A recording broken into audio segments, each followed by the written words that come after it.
Hello everyone, welcome to my channel Bhavani teacher. ఈరోజు నేను రాత్రి 1 కప్పు మినపప్పు 2 కప్పులు ఇడ్లీ రవ్వ విడివిడిగా నానబెట్టి ఉంచాను. దాన్ని ఇప్పుడు మినపప్పుని మిక్సీ పట్టుకుని దానిలో ఇడ్లీ రవ్వ పిండేసి కలిపేసి చక్కగా ఊతప్పంలా వేస్తాను. చూడండి, ఇది చాలా బాగుంటుంది. మీకు ఎవరికైనా తెలుసో లేదో తెలీదు. అంటే మార్నింగ్ ఇలా వేసుకుంటాం అన్నమాట.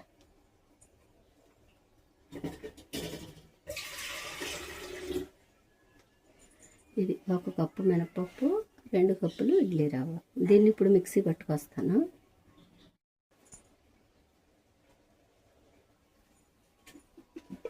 ఇది మిక్సీ పట్టుకొస్తాను.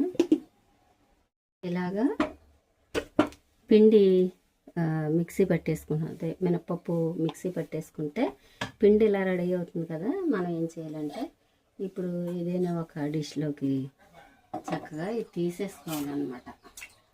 తీసుకుని దానిలో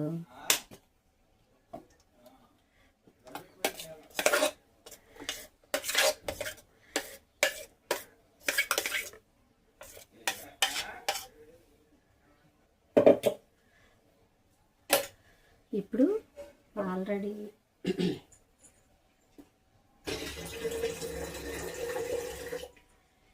కడిగి నానబెట్టుకున్న ఈ పిండిని ఇడ్లీ రవ్వని ఇలా పిండేసి ఇలా కలుపుకోవాలి. ఇదే మనం మినప పునుగులకైతే 1 కప్పు మినపప్పు 1 కప్పు ఇడ్లీ రవ్వ ఇలాగే నానబెట్టుకుని ఇలాగే కలిపేసి మినప పునుగులు అయితే డీప్ ఫ్రై చేయాలి. ఇది చక్కగా చాలా రుచిగా ఉంటుంది. ఇదేమో అట్టులా వేస్తాం అన్నమాట. చూపిస్తాను ఇప్పుడు వేసే విధానం.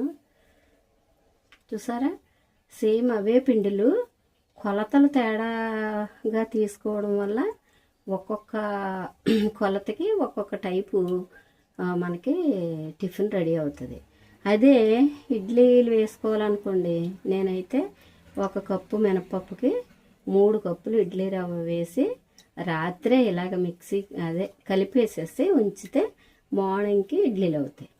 అలా కాకుండా మినప పునుగులకి అయితేనేమో 1 కప్పు మినపప్పు 1 కప్పు ఇడ్లీ రవ్వ విడివిడిగా నానబెట్టుకుని మార్నింగ్ ఇలా కలుపుకొని కాస్త ఉప్పు జీలకర్ర వేసి పునుగులు వేసుకోవచ్చు. అదే 1 కప్పు మినపప్పు 2 కప్పులు ఇలా ఇడ్లీ రవ్వ నానబెట్టి ఇలా కలుపుకుంటే మనం ఊతప్ప లాంటి అట్లు వేసుకోవచ్చు అన్నమాట. చాలా రుచిగా ఉంటాయి ఇవి. ట్రై చేయండి. స్టవ్ ఆన్ చేసుకుని నేను తాలిసి పెడుతున్నాను. పట్టు వేయడానికి తాలిసి పెడుతున్నాను. ఇది బ్యాటర్ ఇలా తయారైంది, ఫుల్ అయిపోయింది. ఇక్కడ కూడా రెండు పెడతాను అనమాట. ఏంటంటే అందరికీ కొంచెం త్వరగా ఇచ్చేసేయాలి కాబట్టి 2 పాన్లు పెడతాను.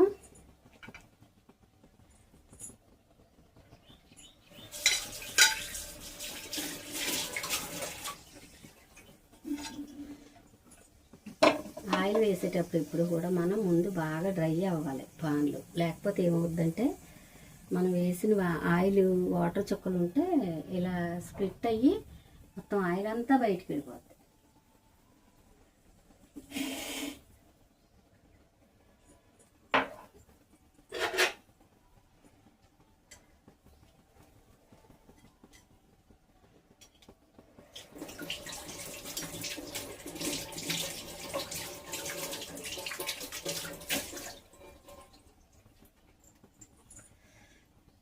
చూడండి, కన్సిస్టెన్సీ ఇలా ఉంటే సరిపోతుంది. ఇంకా పలచగా ఉండకూడదు, ఇంకా చిక్కగా ఉండకూడదు.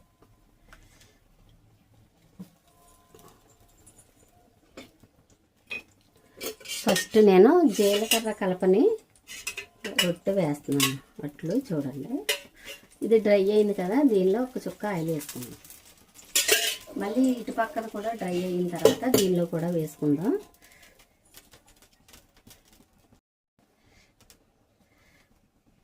మనకి ఎంత పెద్దవి కావాలో అంత వేసుకోవచ్చు. ఇది వేసేసి జస్ట్ ఇలాగంటే చాలు. మరీ దోశ కదిపినట్టు కదపక్కర్లేదు.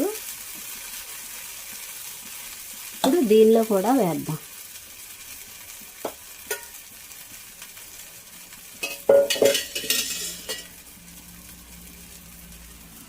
వేసేసి మనం ఏదైనా మూత పెడితే ఇంకా బెటర్.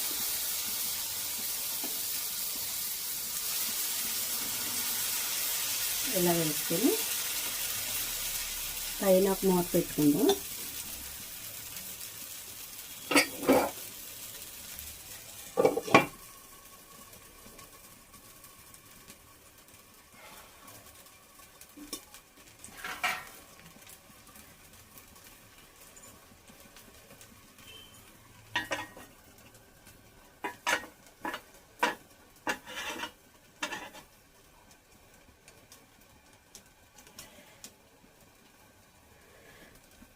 ఒకసారి ఇలా ట్రై చేయండి, చాలా రుచిగా ఉండే చక్కగా అట్టు మనకి రెడీ అవుతుంది.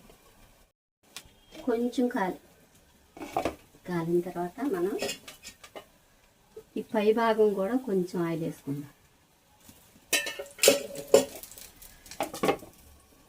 అప్పుడు వెనక్కి తిప్పిన తర్వాత మనం ఇంకా ఆయిల్ వేయక్కర్లేదు.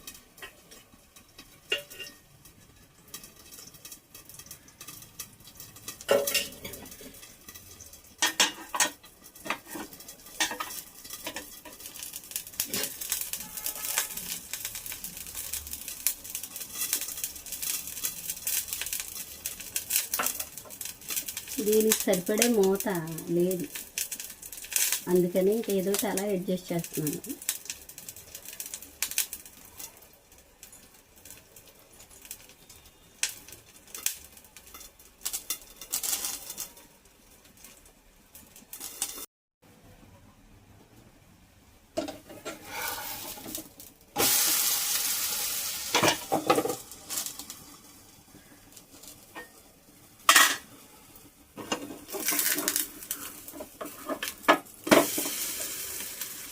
ఇది కొంచెం ఎక్కువగా కాలిపోయింది, కానీ కొంచెం లైట్ కలర్లో కాలితేనే బాగుంటుంది. చూడండి, ఇది పర్ఫెక్ట్గా వచ్చింది. ఇది పర్ఫెక్ట్గా వచ్చింది.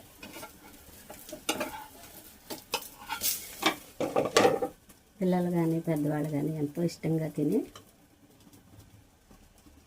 తప్పు అన్నమాట. దీనిలో అంటే క్యారెట్, పచ్చిమిర్చి, ఉల్లిపాయలు అన్నీ వేసి కూడా వేసుకోవచ్చు. రొట్టె ఇలా ప్లెయిన్గాను బాగుంటుంది, అవన్నీ వేసుకున్నా కూడా బాగుంటుంది. వీటిని కాలిపోయినాయి కదా, వీటిని ఒక బాక్స్లో తీసి పెట్టేసుకున్నాం.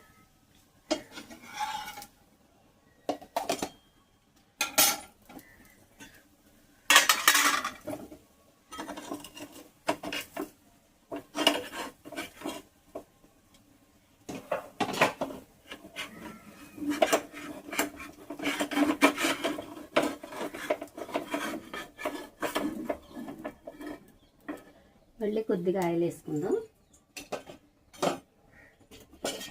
వేసుకుని రెండిట్లోనూ మళ్ళీ 2 అట్లు వేసుకుందాం.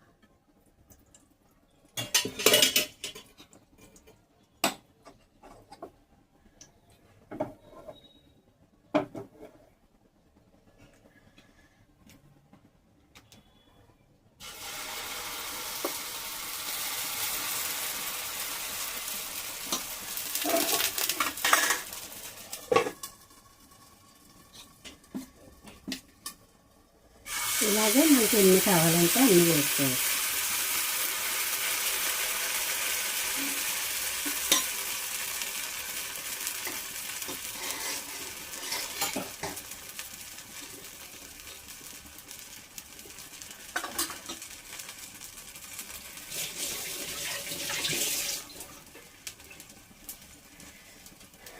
వీటి పైన కూడా కొద్దిగా ఆయిల్ వేసేసి మూత పెడదాం. అప్పుడు చక్కగా బాగా మనం సర్వ్ చేసుకునేటప్పుడు వీటిపైన ఒక్కొక్క స్పూను నెయ్యి వేసుకుంటే ఇంకా చాలా రుచిగా ఉంటాయి.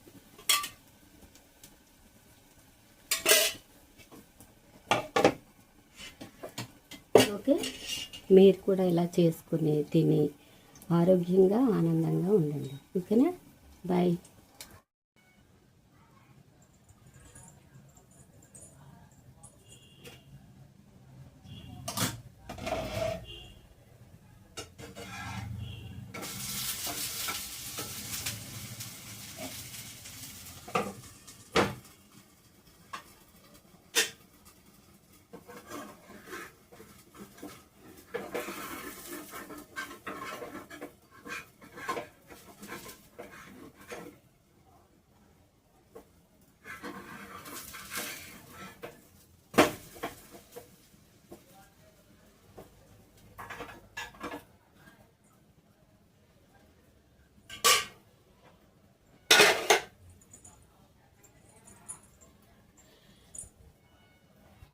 ఇప్పుడు దీన్ని కూడా తీసేద్దాం.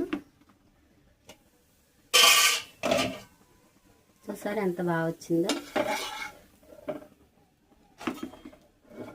మళ్ళీ ఇంకోటి వేద్దాం.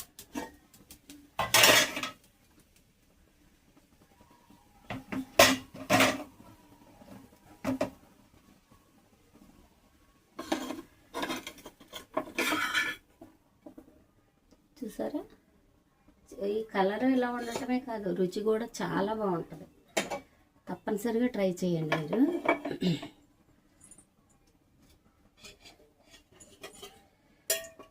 ఇలాగా మనకి ఎన్ని కావాలంటే అన్ని వేసుకోవచ్చు అన్నమాట. నేను మా ఫ్యామిలీకి సరిపడా అన్నీ వేస్తాను.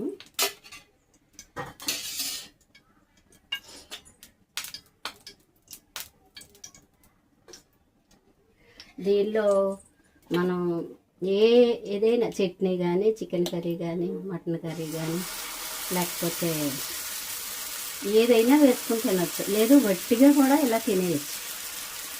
చాలా అంటే చాలా టేస్టీగా ఉంటుంది కాబట్టి వట్టిగా కూడా తినేయచ్చు. పిల్లలకైతే ఇది బాగా నచ్చుతుంది. కమ్మగా చక్కగా ఉంటుంది కదా. వడ్డించేటప్పుడు మీకు వీలైతే నెయ్యి వేసుకుని సర్వ్ చేసుకుంటే ఎంతో టేస్టీగా ఉంటుంది. లేకపోయినా మామూలుగా కూడా తినేయచ్చు.